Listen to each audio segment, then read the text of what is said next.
Okay, good evening, everybody, and welcome one more time to another episode here on the Sitrep podcast channel. It's me again, Riskinny Jim. I realized that Tuesday is not our normal day to stream. I realize this is kind of a surprise. So if there's not too many people on our stream right now to watch this live, that's perfectly fine.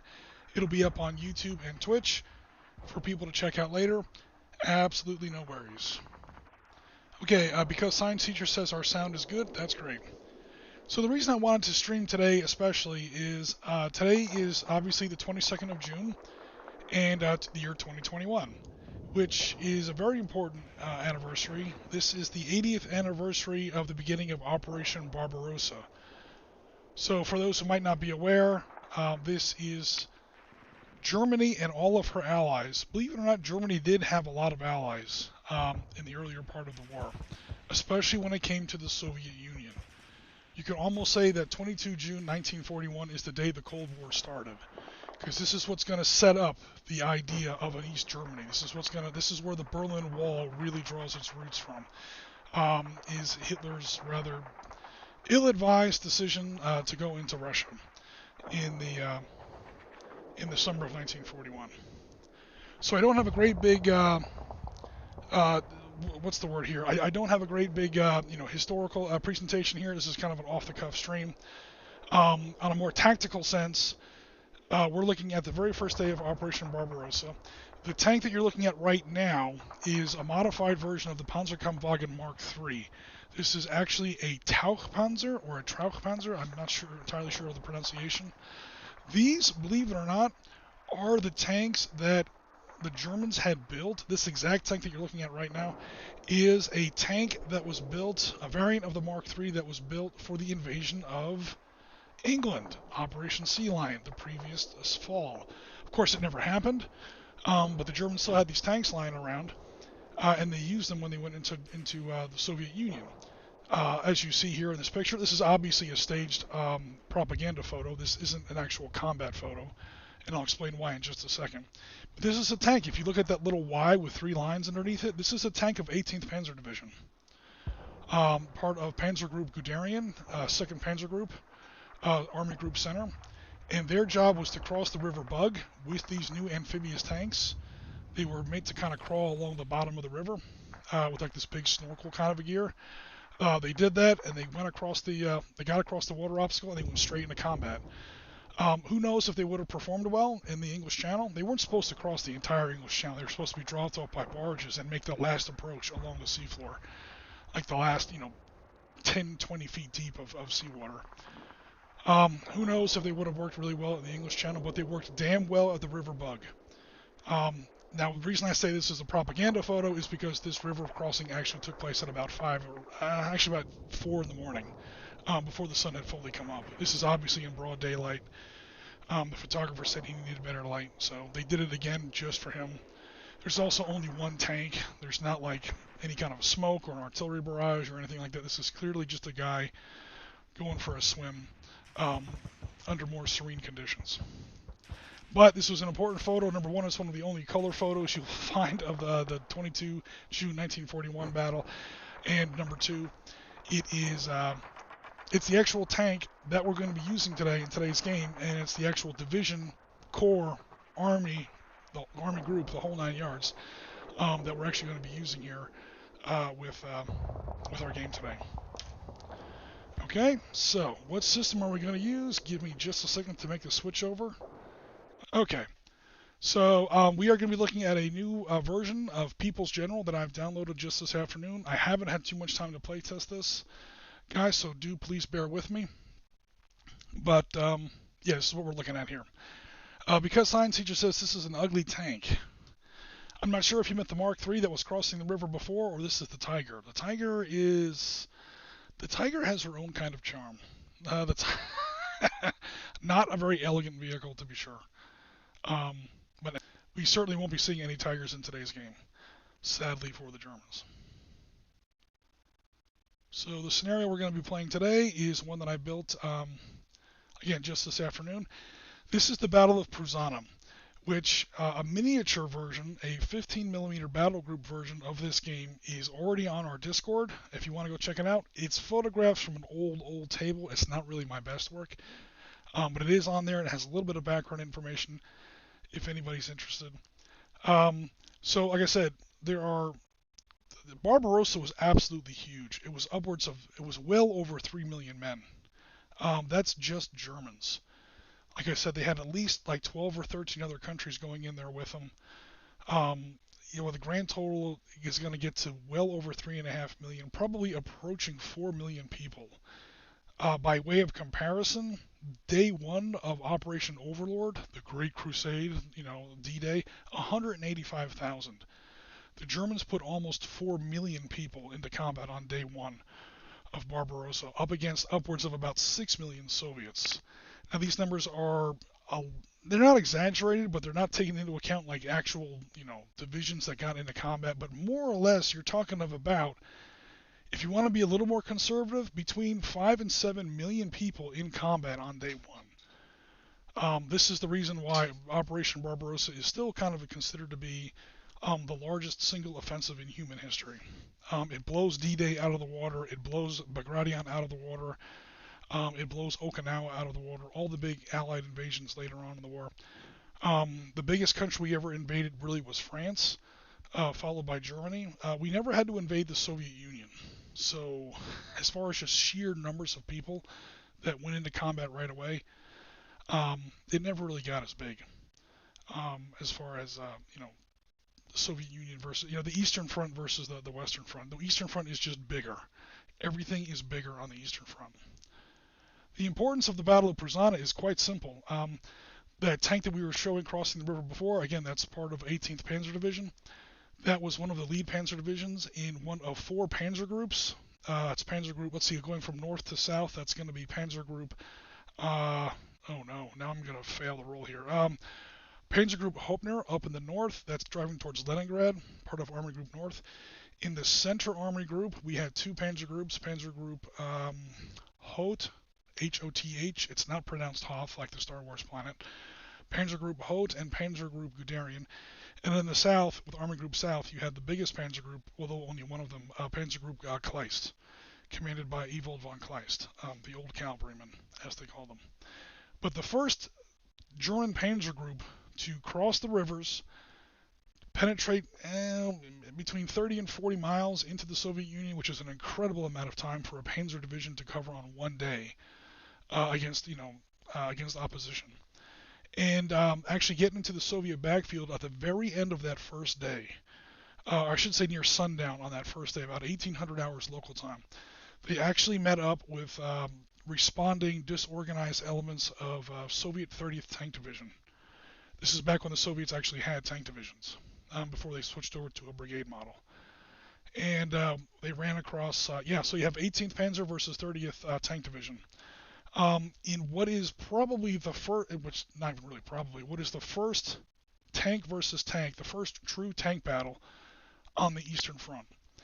And this is the Eastern Front that's going to have battles like Brody, Rovno, First Kiev, First Kharkov, Second Kharkov, Third Kharkov, Fourth Kharkov, Stalingrad, although Stalingrad wasn't really a tank battle, Kursk, for the love of God, Cherkasy. You have all the biggest tank battles that have ever take place in this one mega theater.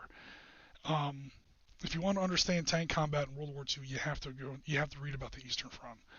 Nothing in the Western Desert, all respect to El Alamein, all respect to Normandy, nothing in the Western Front even comes close to the sheer scale and ferocity of the tank battles on the Eastern Front.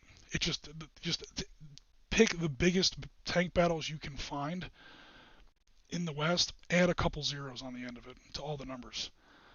It's insane what's going on over here in the East, and the tanks are just that much better. The Germans had a policy where they would send their best tanks to the Eastern Front, and when tanks were just too small to compete in the Eastern Front, they were too old, they were too weak, they just couldn't cope, they couldn't keep up with what was going on the Eastern Front, they sent them to the desert to fight the British. They sent them to Tunisia to fight the Americans. They sent them to, France. to fight the British and the Americans and the Canadians. The whole Western Front, especially when it comes to tank combat, is second rate. Um, Real tank combat in World War II takes place in the East. And Pruzana is the very, very first one. 1,800 hours on 22 June 1941, the very first day of the war in the East. So I've gone ahead and tried to make up a quick scenario that more or less, I mean, it's only People's General, so it's not like super advanced here. But I thought, just for a fun stream, let's go ahead and get something started here. It's a simple 10-turn game. I have a one victory hex for the Germans, one victory hex for the Soviets. Actually, I take that back. I think I have two victory hexes for the Soviets. I've got German Mark IIIs, German Mark IIs, and even some Mark I's, I'm sorry to say. Some of the Mark IVs with the old 75mm short-barreled assault howitzer. Pretty much I tried to approximate what a German Panzer, what the leading edge of a German Panzer Division actually looked like in 1941. I may have made a slight goof. I think when I started to design this scenario, I still had it on the default value of 1 September 1939. In other words, the first day of World War II in general, at least in Europe. So I may have, the Germans may be slightly underpowered here, slightly. But I'm playing the Germans, the AI is playing the Soviets, and let's see what happens. This music is way too good and serious, says Because Science Teacher. Where is the nightmare music?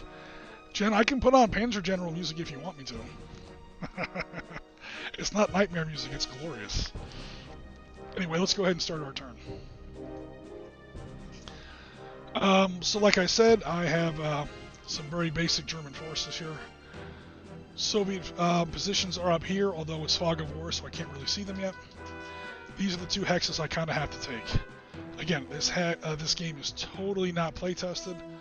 I made up this scenario like 30 minutes ago, and I didn't really get a chance to try it out very much, so it may not work out for me. But long story short, I've got two regiments of grenadiers back here. That's 3 battalions each. I'm figuring each piece here is about a battalion. Although that doesn't make sense, because in that case I would have way too many tanks. How about we call each piece a company, and we'll be a little bit closer. And again, this isn't the whole 18th Panzer Division, this is just the forward edge of it. Which even the Panzer Divisions in 1941 were mostly infantry. Not many people know that. But anyway, I got my recon element in front, so let's go ahead and see if we can find some Russians. Because I'm sure you've all heard me talk way too much. So I've got some SDKFZ 222s, my little armored cars. I'm going to put them in buildings to make sure there are no Russians hiding in the buildings. These are my Panzerkampfwagen Mark IIs, which are also kind of used as scout tanks. Oh, sure enough, we just found something. Now, to be honest, historically, Mark IIs, or Panzer IIs, Panzerkampfwagen IIs, whatever you want to call them, were used way too often in the main Panzer regiments. Although the actual commanders of those regiments and battalions quickly realized just use them for scouting.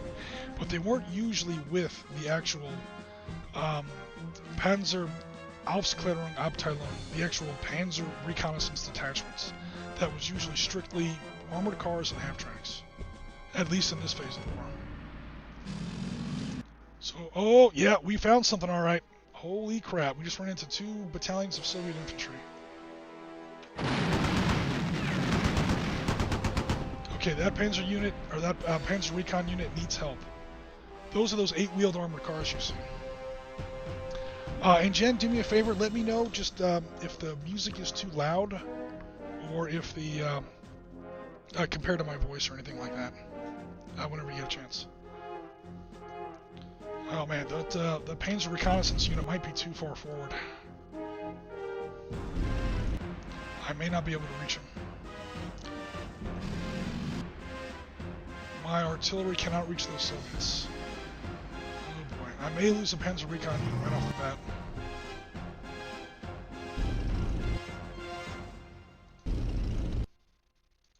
Here's my other artillery detachment.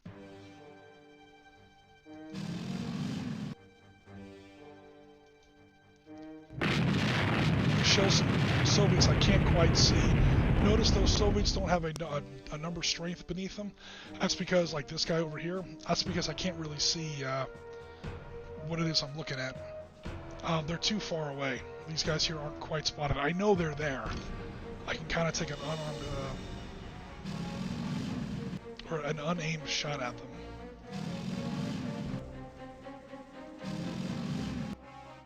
Here's my army commander.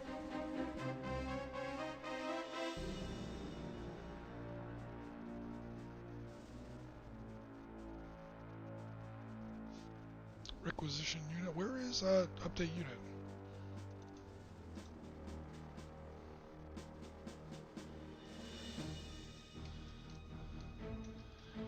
This is Panzergruppe Guderian.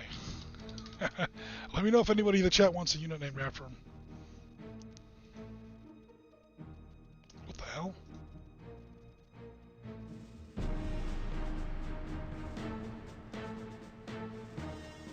Oh my god, I just changed him to a boat. What the hell did I do? No! Oh man. Oh, I just really screwed up.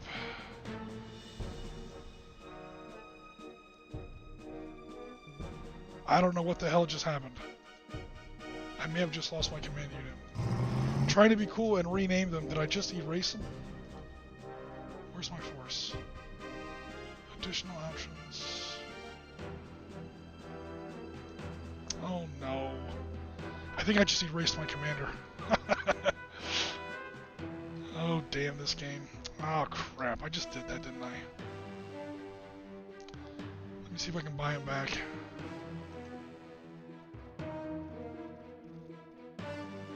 Requisition units. Strategic map, tactical air mode, field headquarters. Oh no, there it is. So where the hell is it?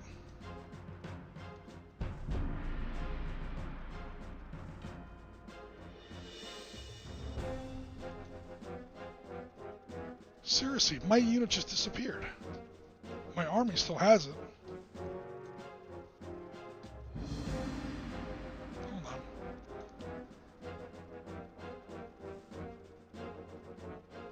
Okay, now it's not here. It's right there. Okay, sweet. So where the hell is it? Pretty please.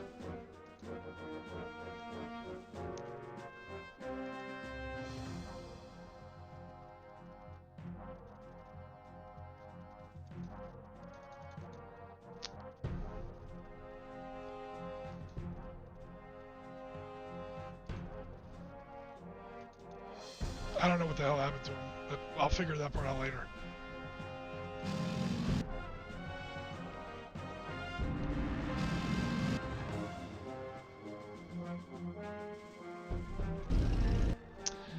My big heavy hitters for infantry are these Mark 4Cs. I'm going to leave one unit back here just to guard my little command post. If I lose that one hex, I lose the game. And I don't want to do that. So, do I have strategic map? No! Don't want to do that.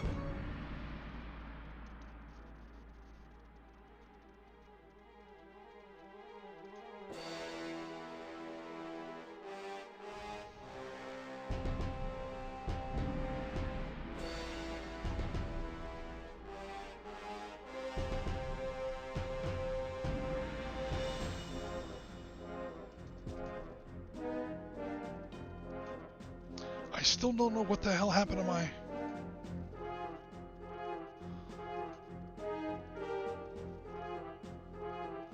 Rename unit, no. Requisition unit.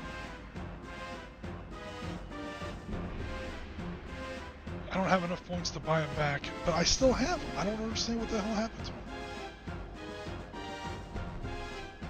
I mean, I've got him. He's right here. Now I can't switch between.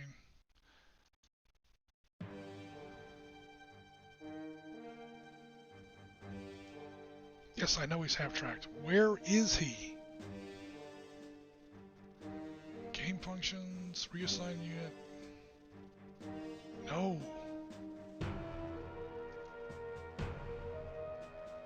View battle record, go to unit, requisition unit, rename unit. I don't know what the hell happened to him. I will forget about it for now, and oh well. I think I just lost a unit. Alright, let's end the turn. Let's see what the Russians are up to. Yes, go. The music is a little loud. Okay, I can turn that down in just a second. Oh no! My armored cars! My armored cars just got routed out of that town.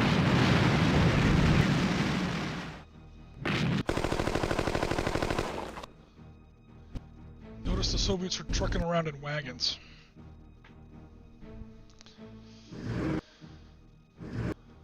Holy crap, I gave the Soviets a lot of stuff.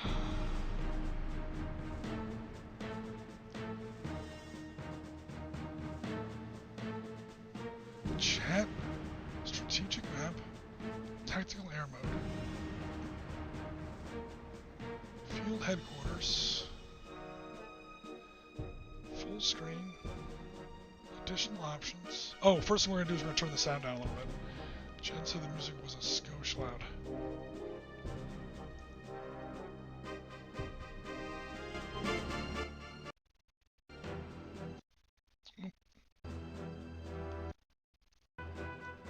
That's as soft as I can make it.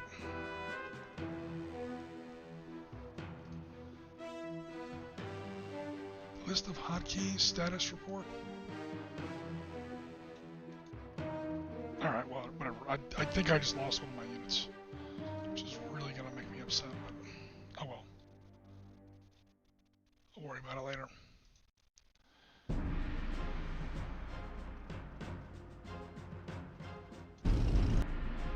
I've got panzers across the river.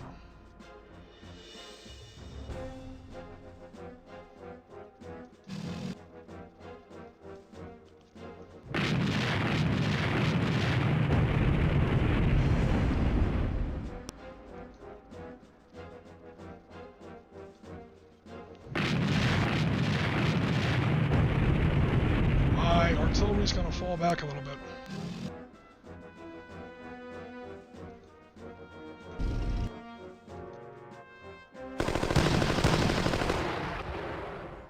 That's right, you better run away.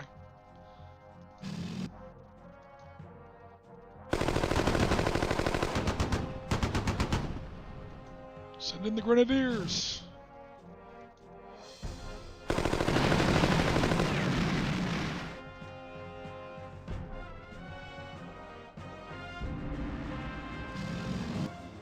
I don't want to get too crazy with my forward deployment here. That's clear, clear. I'm checking out the conditions in the hex. How is that a clear hex? I guess those little trees don't count. He's done, he's done. Panzer IIs, I'm going to move forward to sort of... Oh, I just ran into something.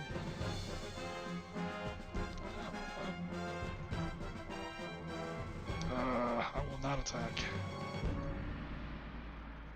We'll send in some better tanks first. Hopefully hit them in the flank. God, I just ran into something else. God. Where all these Russian tanks come from? There's too many Russian tanks.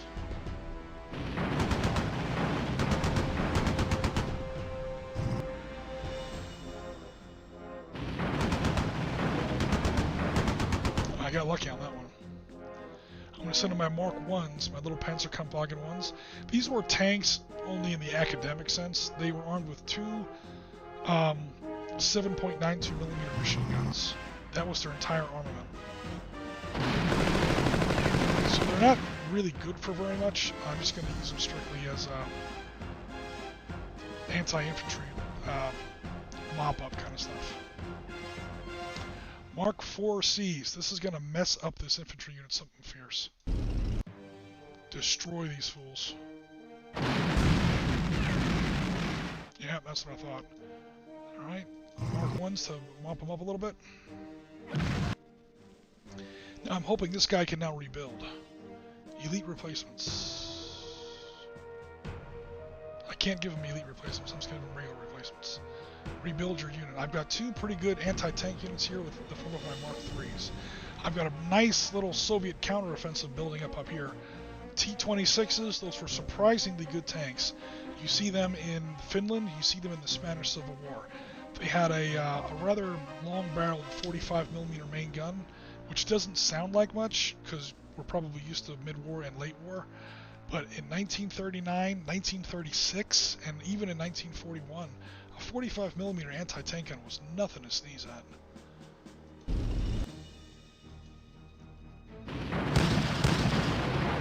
By comparison, my mighty Mark IIIs only have a 37mm anti-tank gun.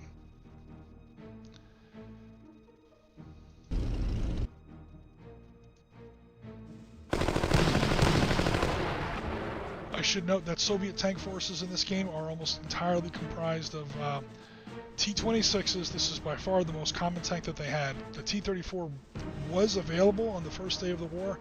There just wasn't a whole lot of them.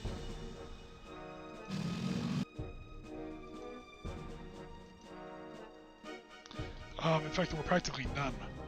I think the entire army had something like... get across that river. I think the entire army had something like 1,200 of them, which doesn't sound... It sounds like a lot, but it wasn't. Compared to the something like 20,000 tanks the Red Army had on day one of that war.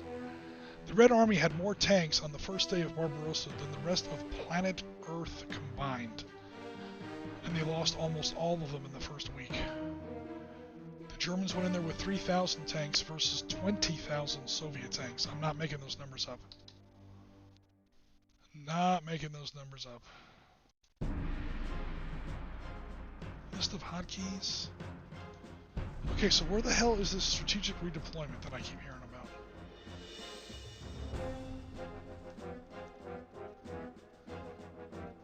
Reassigned unit, dossier, view battle record. Yes, go to unit.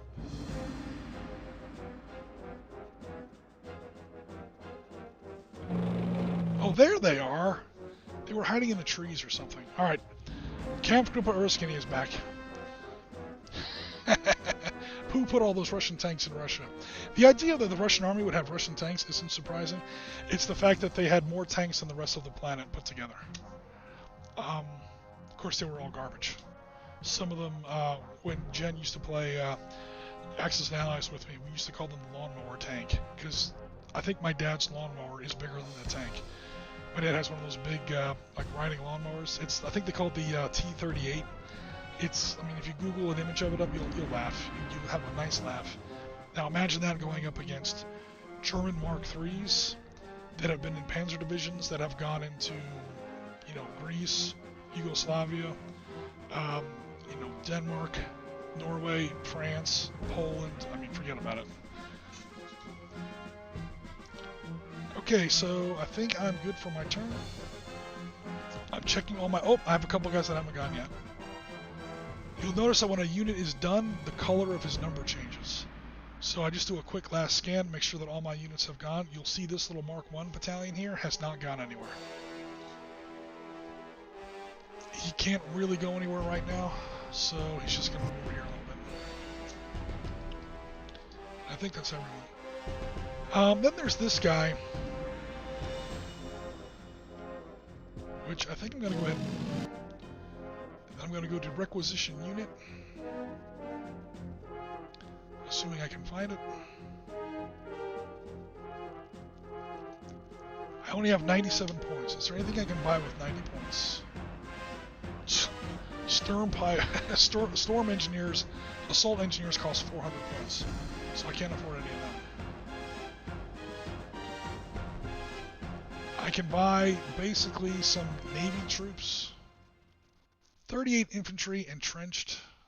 What do they look like? They're pretty awful. But you know what they can do? I can afford them.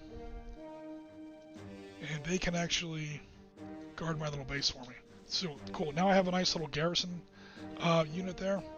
And that frees up my Grenadier company to move forward and rejoin the rest of the battle. Give them some googly eyes and they could be a pet. Yeah, some of those Russian tanks are so sad they're almost adorable. Now, that wouldn't last long because the T-34 was already a thing. The KV-1 was already a thing. They just weren't in these frontline divisions yet. Very, very shortly, and when I say shortly, I mean like within a week, Germans would be going up against T-34s, KV-1s, and the Germans weren't laughing anymore. Trust me. Everyone likes to make fun of the Russians. Their tanks blew anything everybody else had out of the water. They were better than the British. They were better than the French. They were hella better than the Americans. They were better than the British. They were better than most of the Germans. And the Germans literally shit their britches going up against these guys for the first time. But this is Pruzana, and I've run this battle in Panzer Leader, Battle Group. I've run this game in all kinds of different systems. I've researched this battle upwards and downwards. This is a very casual look at it. This is just, you know, People's General for a video game. It's fine. Yeah, there was nothing like that at Pruzana. Pruzana was all OT-133s, like these weird Soviet flame-throwing tanks that they wouldn't let me buy here. They were some, yeah, little stuff like that. T-26s, which are pretty respectable. There are a couple of T-35s, just for fun. I don't think 30th Tank Division had T-35s. In fact, I'm pretty sure they didn't. But I put 2 battalions of them here, or 2 companies of them, 2 units of them in this game, just for fun. You'll see why when we find them. We haven't found them yet. But I may regret buying those, because they are some absurd tanks. I'll put it to you this way. The T-35, I have one, at 15 mil, is almost 6 inches long. It has a crew of 11. There are 11 guys in this tank. It has 5 separate turrets. None of this makes sense.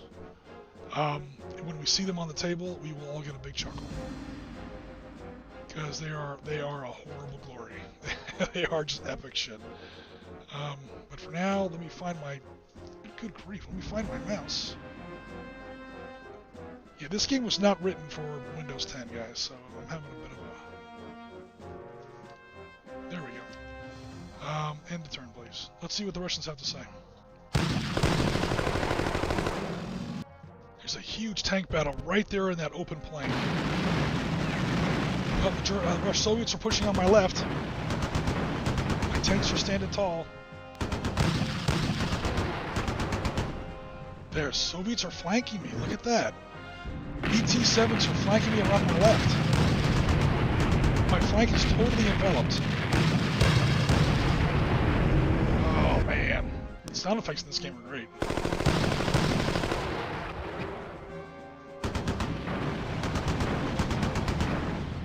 There are the T-35s! No! My tanks are running away from them. I'm not surprised. Oh, my God. There are too many Soviets. Alright, things are going to get nasty here.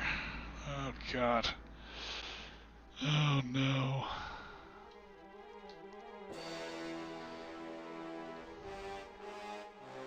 Where in the name of God does my mouse keep going? Alright.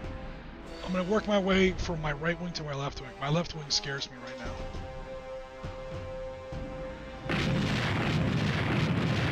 So what I'm going to do is I'm going to fire my artillery and then reposition them northwards so they can help out next turn.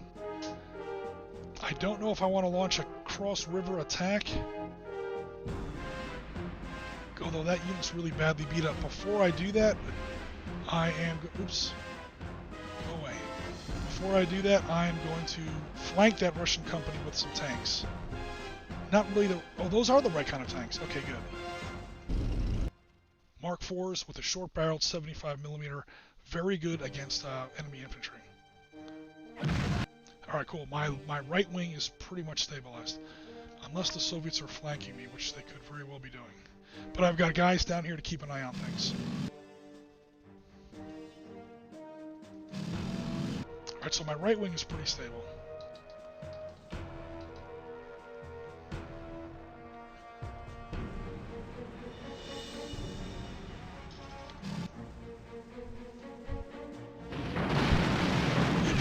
have to engage tanks in this game, it's always a good idea to have the infantry in a town. There's that T-35. He's already badly damaged.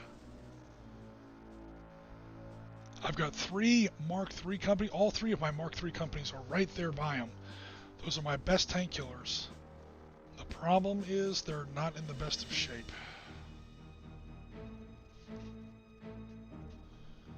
Oops. Why did it do that? This game's got some weird scroll mechanics. Alright.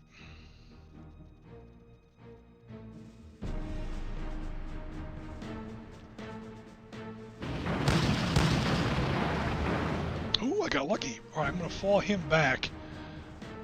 Because he just got lucky, but he did take some damage. Alright, I might knock out this first Mark 35. I'm sorry, T-35. Now, my choice here, guys, is I have a 1 Mark III unit already adjacent.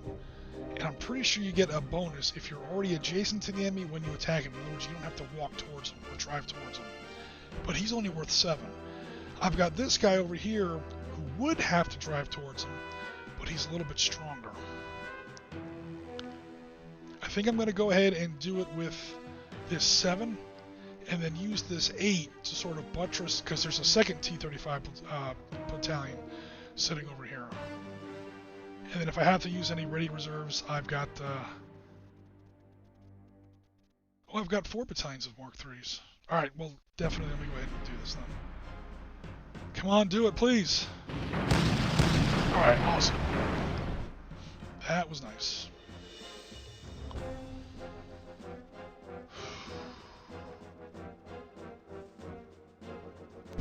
Reposition him here. I'm not going to attack with him because he's, number 1, he's already attacked. Number 2, I don't want to get him too close to that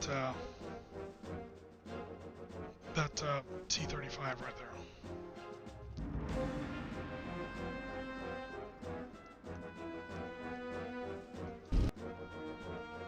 Ooh, yeah, see, 4-3. Ooh, I gotta get lucky. Get lucky.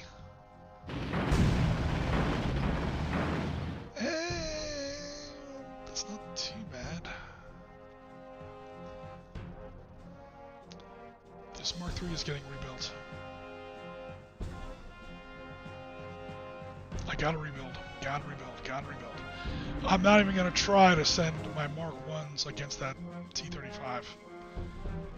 Not even gonna try. He's got machine guns. He would literally bounce off it. I'll just mop up some infantry with him. Soviet artillery support. 76.2 millimeter divisional guns. The classic ZIS-3s. I think my artillery is out of position. No, he's not. He can do something. Now, even if you don't kill enemy tanks with something like an artillery barrage, you reduce his entrenchment level. So I'm going to go ahead and fire him. Oh, I actually did get a kill. Then I'm going to move him forward into this town hex. And this way, he can help out with some of these other battles in subsequent turns. I do have to watch out. There are enemy forces over here on the other side of this river and railroad. They could be flanking my headquarters. I have to be careful of that. And they own that bridge. This right here, where I'm circling, is a very bad spot. Not only in numbers, but position. This is the game warning me that my intelligence is telling me that there's something enemy here. He could go south and flank my headquarters and win the game, or he could attack across the bridge. So far, he's attacked across the bridge with these 2 units of BT-7s. Which is actually good news. But who knows what else he's going to do. I've got some brand new Mark IIIs. I'm going to try and, longest day style, I'm going to try to slice the Allies away from their bridge by attacking them along the flank and the riverbank.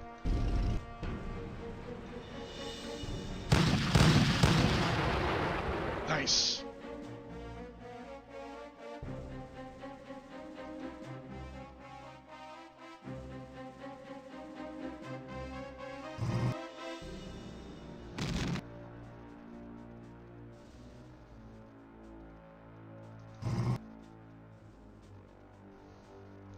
gotta plug that hole.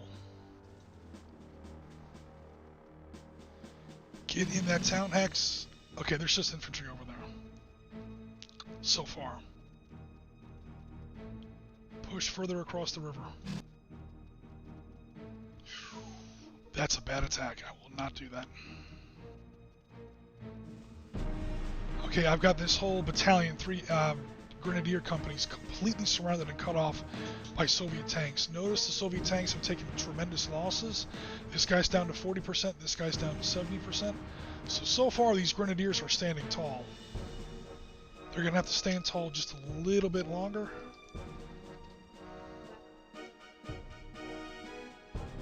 But for now, yeah, they're going to have to stand tall just a little bit longer. Sweet. Staying put.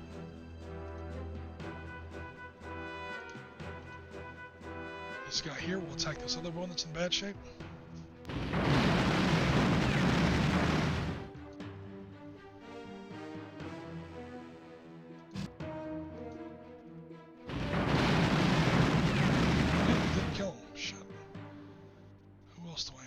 That's a Mark 1A. That's not going to do very much. Oh, not against armored targets. In fact, that's not going to do anything.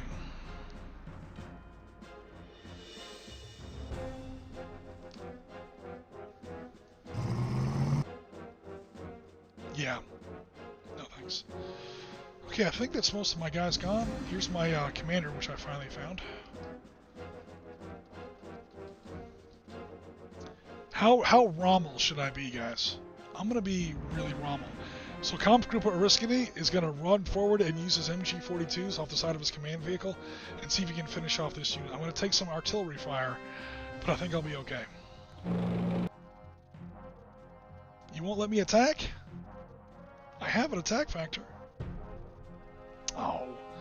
Maybe he can't attack while he's after he's moved, because he's a special headquarters unit.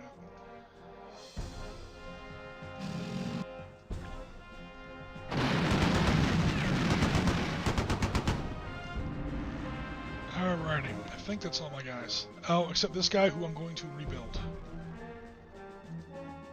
Hell yeah. Rebuilding does take points, like resource points, so you never want to build your army where you have nothing in the bank. You always want to leave at least some coin in your bank for when you are going to run out of...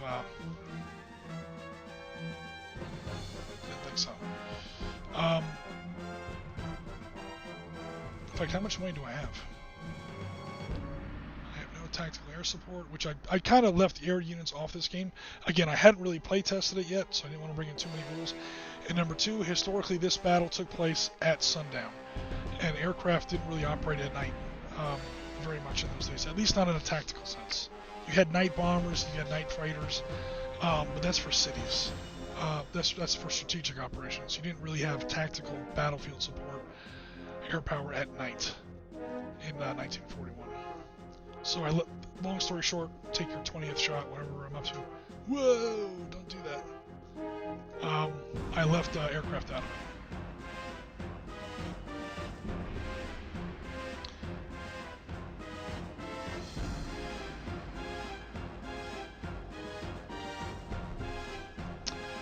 Alright, let's end the turn. Alright, wish us luck. Here we go. Soviets are still pushing in the center. Oh, I lost a tank battalion! No! Oh man. Artillery support, please. I lost 2 tank battalions. Oh wow. The Soviets have split open my center. Those grenadiers are still standing tall on my left. Yep, they're running down that riverbank on my extreme left wing. Oh god. Oh man, what are you doing?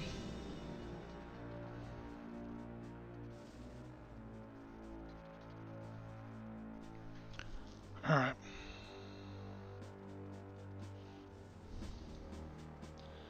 I'm going to send my scout cars around this wing. I'm trying to cut them off before they get too close to my headquarters. Alright, I got him spotted.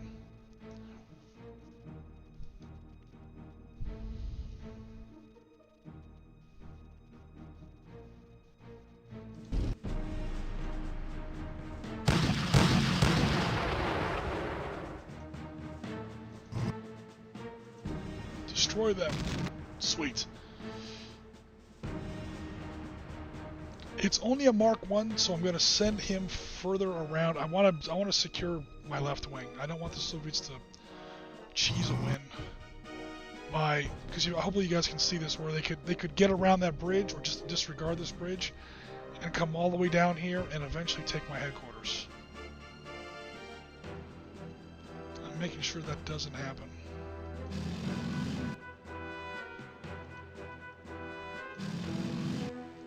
Meanwhile, I'm sweeping forward on my left. Sorry, on my right.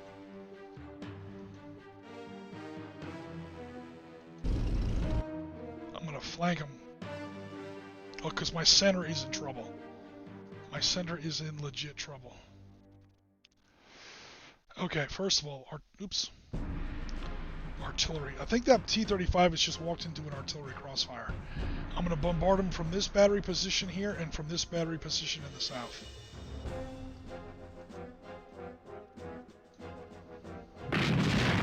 Oh, like, shoot, that was easy. I'll take that all week and twice on Sunday. You've been wrecked, fool. Now this guy's going to take no damage.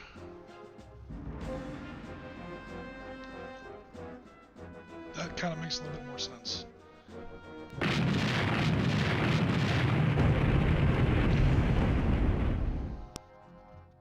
Stand fast.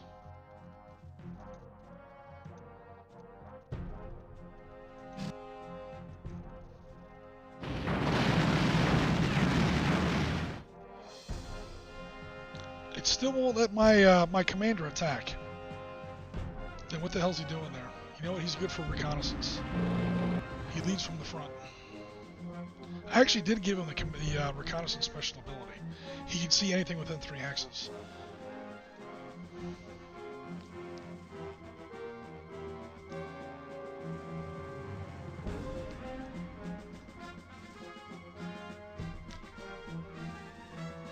Yeah, my center's in trouble, man.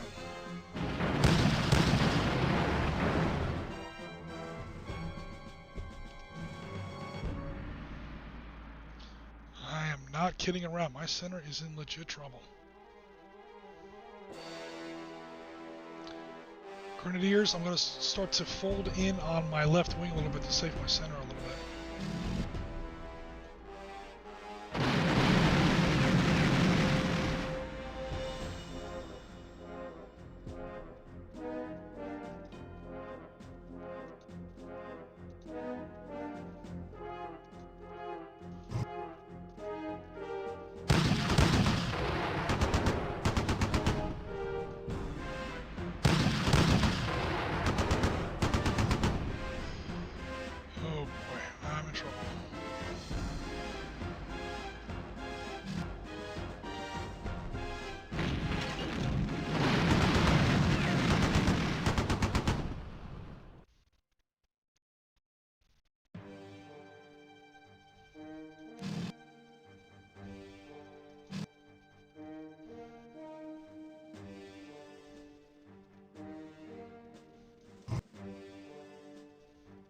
I was hoping to attack that Soviet battery up there.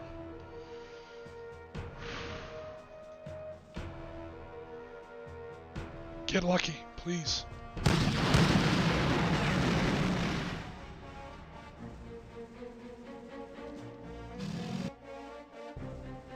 Oh hell, those are enemies. Or those are friendlies. I almost just had a friendly fire incident.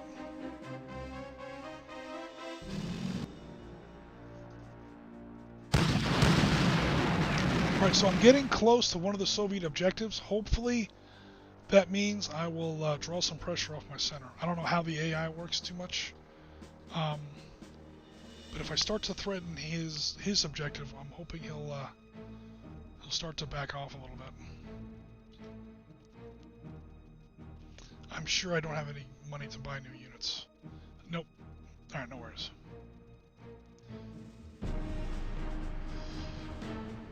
fact, I've been spending it all on rebuilding my existing units.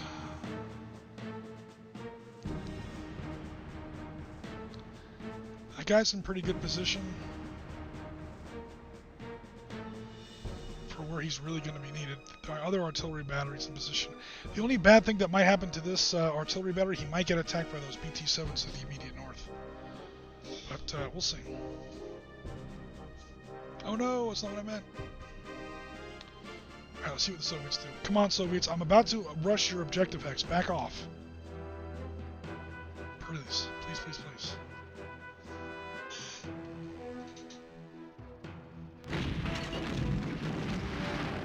Artillery fire.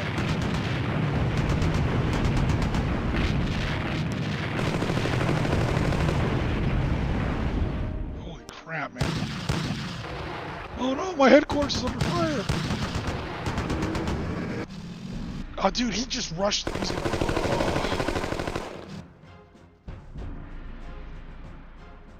Alright, I got problems.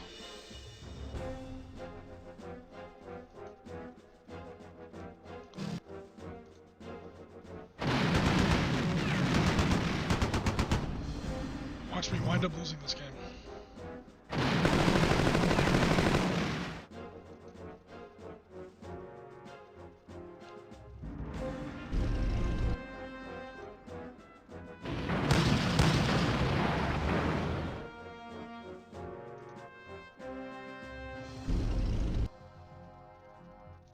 Caught him. You see what he was doing? He was making a break for my headquarters unit. I had to divert one of my more powerful units down there to catch him, but what else am I gonna do? I gotta seal up the center. Okay, I think I got it. Crisis possibly averted. Sweet. I want to take out this Soviet artillery. Oh no, I ran into somebody. More artillery.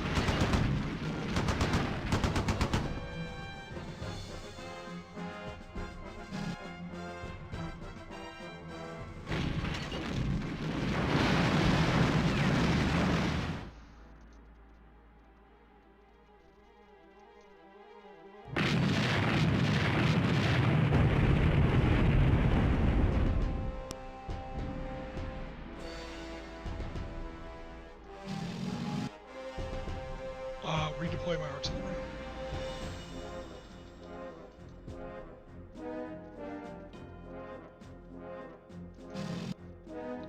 I'm approaching this objective X very carefully. I know he's got something in there. Yep, I'm not going to attack in that town without artillery support.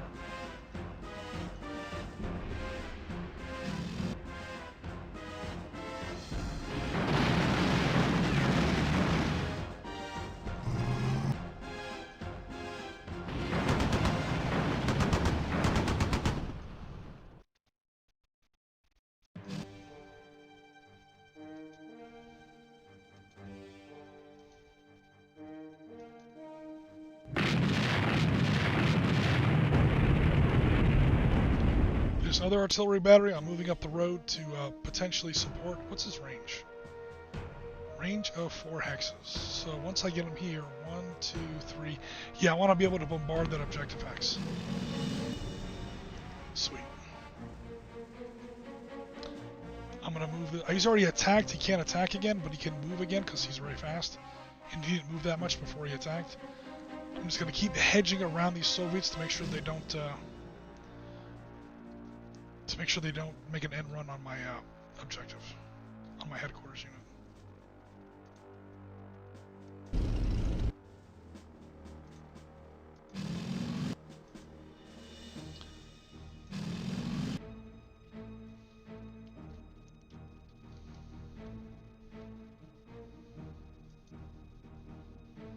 So I've got guys within 4, I've got guys adjacent to one objective X. I've got a forward armor battalion, a Mark IV C battalion. That's a really powerful unit. They are within 4 hexes of the other objective X. So things are starting to look up a little bit. Yep, he's attacking my headquarters base right now.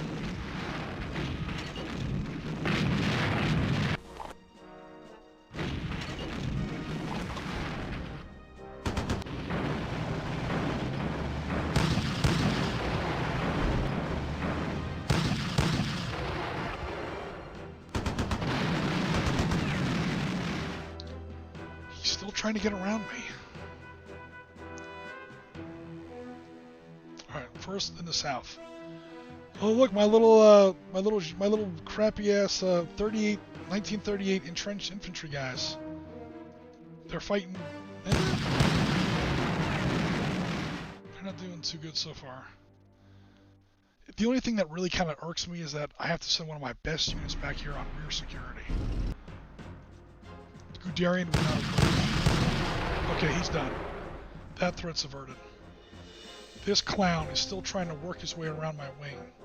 Little bastard. You die already? Then again, I'm throwing really disposable units at him. SD KFZ 222 armored cars and a Panzergruppe Mark 1s of all things. Alright, I think I've got him pretty much pinned in there. He can still break out across this plane, but I'm pretty sure my headquarters is in good shape. Yeah, because I just defeated that attack actually at my headquarters. Soviets were technically within 1 hex of victory right there. He is now out of ammunition. So, now that I moved my artillery there, he can't attack yet. Oh, because he's out of ammo. I hate my life.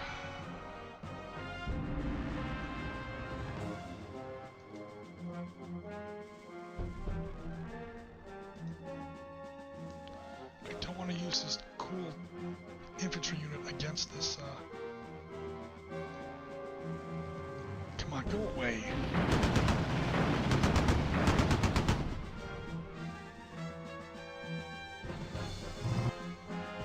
Shit.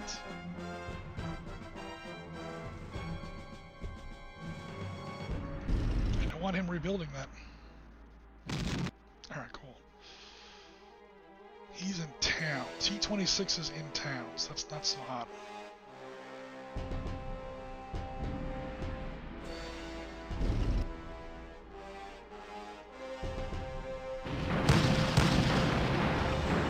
Yeah, I did not win that one.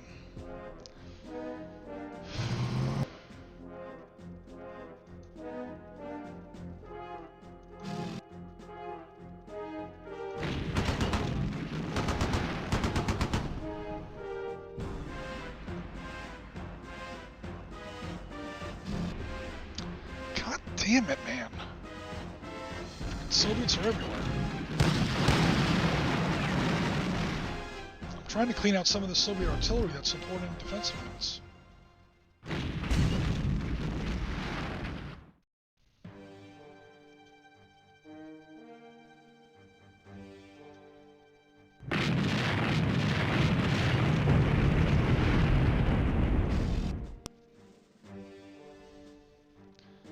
Is that a Soviet unit that's somehow behind me? Soviet artillery unit of all things? Oh, game. What the hell, man? Destroy this thing. God bless. Right, my extreme right wing is finally starting to curl around the Soviet position there. Now, the only thing I have to worry about is, do I want to launch this assault on his objective X? My artillery is late. This artillery won't be able to fire until next turn. Do I send my grenadiers in there without artillery support?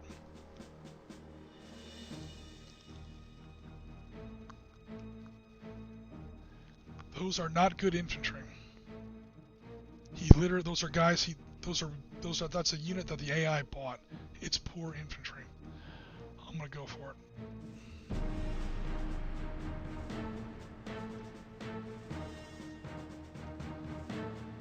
Four to 0. Jesus. Okay, no, maybe I won't. 4 to 0. Yeah, look at those prospective losses. Oh boy.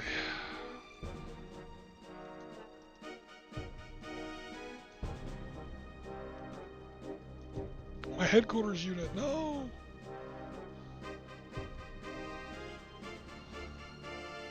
I'm gonna send my headquarters unit right up here. Hey, Colonel Aruskin, he leads from the front. I can't attack, but they can attack me, and maybe when they attack me, they'll take some losses. Oh man, it's still not looking that great.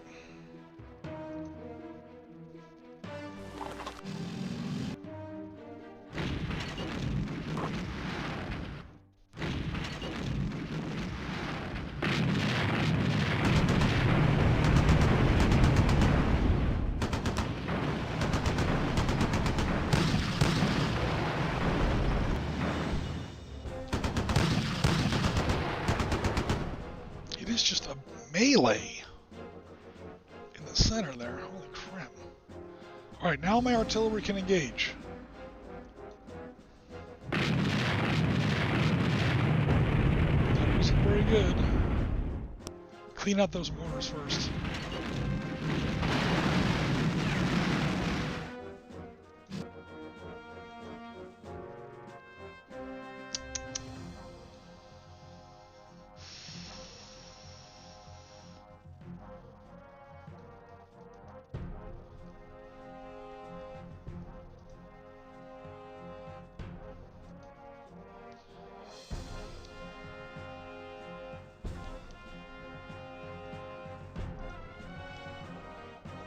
Where are my Mark IVs?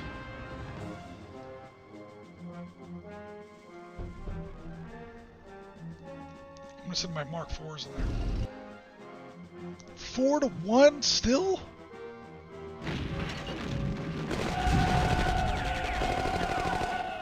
Holy hell! That wasn't fair. Good God! Did you see that? 3-3. I think I finally cracked them. That was my best anti-infantry weapon.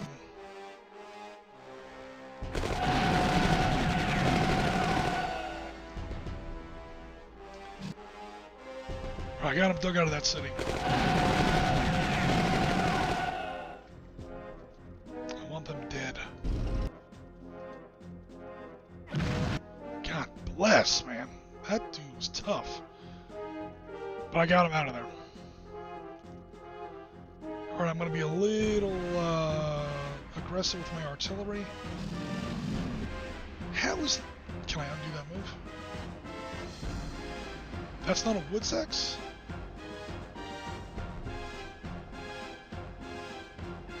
I'll come back to you. I want to recon first. Recon a good position. I'm going to actually use my reconnaissance units to do recon. Go figure.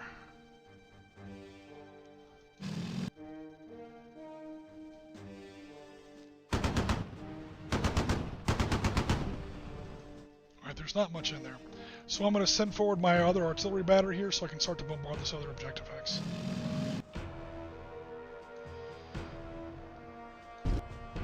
I can't attack, but I'll start off the next turn adjacent to that artillery battery on the far riverbank.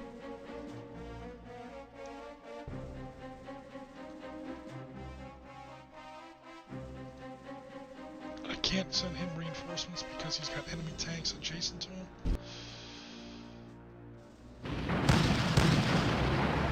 This bypassed pocket of Soviet resistance is about to kill me.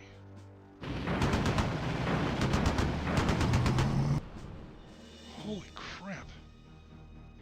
I've got more tanks back here I can use. Is he out of ammo? Yep. Supply. So he'll be good next turn.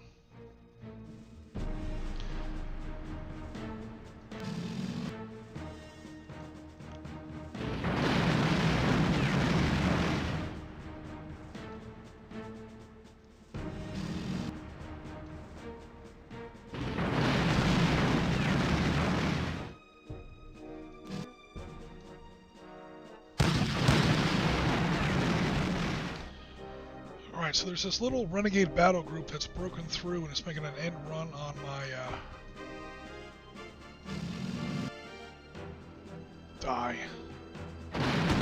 Just die.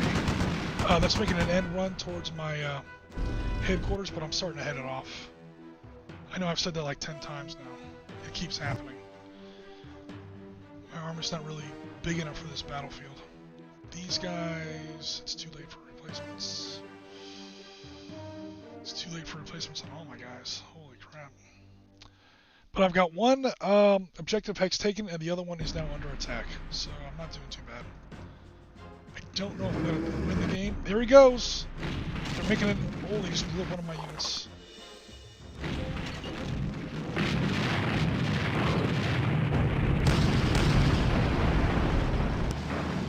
He's making a crazy end run towards my headquarters. The little bastard. Look at what this guy is doing.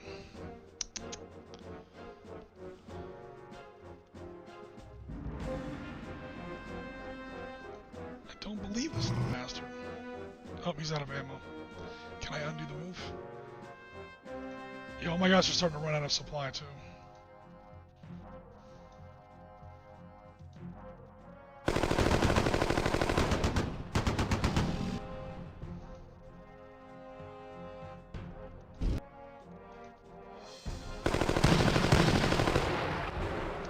Yeah, these are technically Poland model Mark IIIs instead of Barbarossa model Mark IIIs.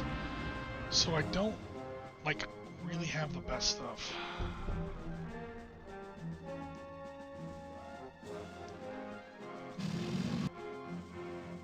Just begin the bombardment.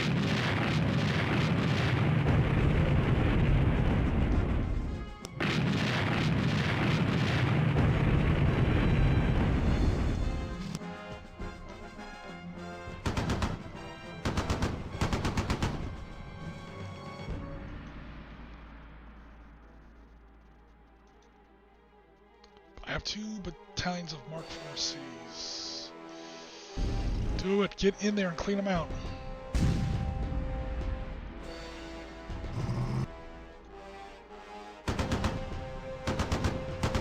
Damn it. He refuses to be a good boy and die. Come on, headquarters versus headquarters. I don't get a chance to attack him? Come on, man. That would be fun.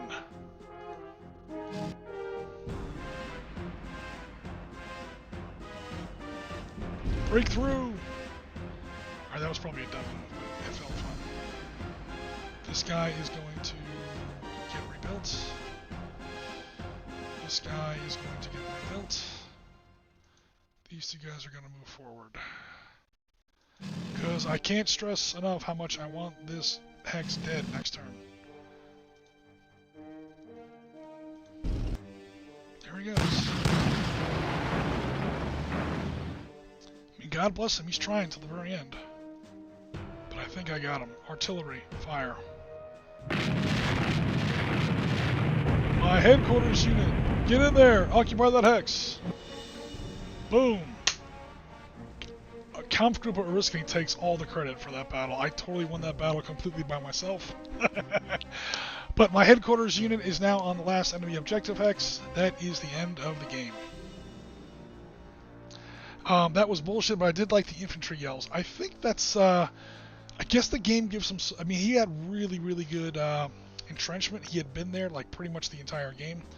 I think every turn an infantry unit is in the hex, his entrenchment level goes up by 1, up to a certain maximum based on the type of terrain. Like, I think in clear hex, in a clear terrain hex, the maximum entrenchment is like 2 or maybe 3. In woods, it might be a 4 or a 5. In a city, it's going to be a 6 or a 7. Then there are fortification hexes, Maginot line hexes, Mojaisk line hexes, Siegfried line hexes. I mean, who knows how high I can get. Stalingrad, it's going to be insane. You know, things like that. But every time you bombard them or attack them, even if you don't kill anybody, what you're doing is you're reducing that entrenchment level by 1.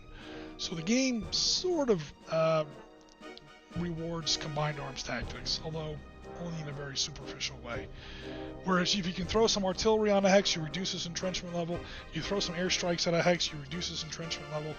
And now, when you, even if that number of the unit is still very good, is still unchanged, even when you actually do go in there and attack, it's fine.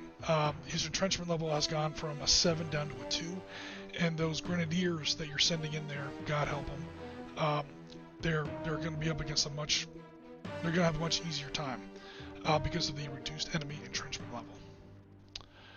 So this is the battlefield. It's now lifting the fog of war, so I see everything that's here. Now it's not letting me scroll, but that's okay. I can do it this way. Yeah, so here's my headquarters unit. I had some reconnaissance units kind of sort of plugging the breach. These are all little scrap units that I just couldn't kill fast enough. He kept trying to get around through that center gap. He really did give me a bloody nose in the center. I lost 2 units of Panzergruppe Mark IIIs. Those were my best anti-tank tanks, my best, tank dueling tanks. But other than that, he was pretty much tabled.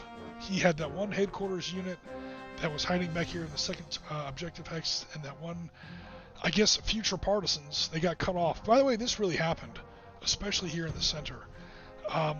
So if you look at a map of Russia, you've got big forests and swamps to the north, sort of channelizing the possible attack routes toward Leningrad. In the south, you have these wide open cornfields and maize fields. You have gigantic tank battles down there. By the end of the first week of Barbarossa, you have the Battle of Brody-Dubno, which until Kursk was the largest tank battle in human history. It was absolutely huge. Pretty much all of Panzergruppe Kleist, and again, that was the biggest of the 4 big German Panzergruppe. He had like 4 Panzer Divisions and 3 mechanized divisions, something like that. He had a huge force. They got around into an absolute whirlwind of a battle. Like June 28th, 29th, 30th, July 1st. It was just this gigantic run-and-gun series of engagements. Mostly Mark IIIs versus T-26s again, and a whole lot of another Soviet junk. And that was a really big one. But in the center, you've got these, what's called the Piepert Marshes. It was a huge forest and marshy area, and the 2 big German spearheads swept to the north and south of that. They met up in places like Bialystok on the end of the first week of the war, and then they wound up at Minsk. I might be wrong about those dates. They might have been in Bialystok at like the end of day 4, in Minsk at the end of the first week. It was insane how fast the Germans made those initial gains. They covered a third of the distance from the border to Moscow in like the first week, at least in the center. And but the flip side of that was they're in those big swampy marshes and forests, like kind of like this, swampy forests and marshes. See all these little streams running through here. You had exactly this. These bypassed Soviet units. This looks like a mortar battery. 82 millimeter mortar battery. And they were cut off back there by the tens of thousands, hundreds of thousands. The Battle of Kiev would see the largest encirclement in human history. It wound up encircling upwards of 680,000 Soviet troops. And most of them wound up in German prison camps, which means they all died, because nobody made it out of a German prison camp. At least if you were Soviet. If you were British or American, you had a shot. But if you were Soviet, you were done. Incredibly bloody battle. However, a lot of them didn't get captured, and they just went into these woods and they never came out. They turned into partisans. They organized into huge forces of, you normally think of partisans as like French resistance fighters, 2 or 3 guys in flat caps and pistols, running around out in the woods. Maybe once in a while they take out a German officer or something. The Soviets had what we would call divisions, 10,000, 15,000, 20,000 guys at a time, as air quotes partisans. And they were doing incredible amounts of damage in these vast areas of the Soviet Union that the Germans technically occupied, air quotes occupied. They more or less bypassed it. They never even really went in there. They just went right past it and kept going. And it looked good on the map. Guderian, Hoth, Hopner, and Kleist, they got to make these nice big blue arrows slashing across the map, and it looked really impressive at operations briefings. But they were also bypassing tens of, kind of like I did with this Panzer unit over here, this Panzer III with an 8 strength. He just went right past this unit. Well, the Germans never really went back and cleaned them out. And you had a partisan war. I mean, no offense, but anything that you saw in Yugoslavia, anything that you saw in France or Norway or Denmark, the other big resistance and underground movements of the war, it was nothing. Absolutely nothing compared to what the Soviets had going. They had millions of people back there at its height. Absolute millions. And that's not like a hyperbole, that's a real number. They had millions of people back there. And very, very tightly controlled. It wasn't like this, half-assed rebel force running around doing whatever they wanted. They reported to a commissar. They reported to Moscow. It was very, very tightly organized in true communist fashion. But anyway, that is our look at our little battle here. So I hope you guys enjoyed it. Again, it was just a quick stream. Surprise stream, unscheduled stream, bonus stream, whatever you want to call it. I just didn't want Barbarossa anniversary to go by us. 80th anniversary of what's still probably the biggest single attack in human history, or at least in the annals of organized military history. It's definitely a bad one as far as how big of a battle this was. It took place 80 years ago today. We did the Battle of Pruzana pretty much almost, well, except for time zone differences, pretty close to almost to the hour. Although again, time zone differences throw that off a little bit. Pretty much sundown on the first day of the war. This would be the first of many tank battles. And again, tank battles in the Eastern Front are insane. Absolutely nuts.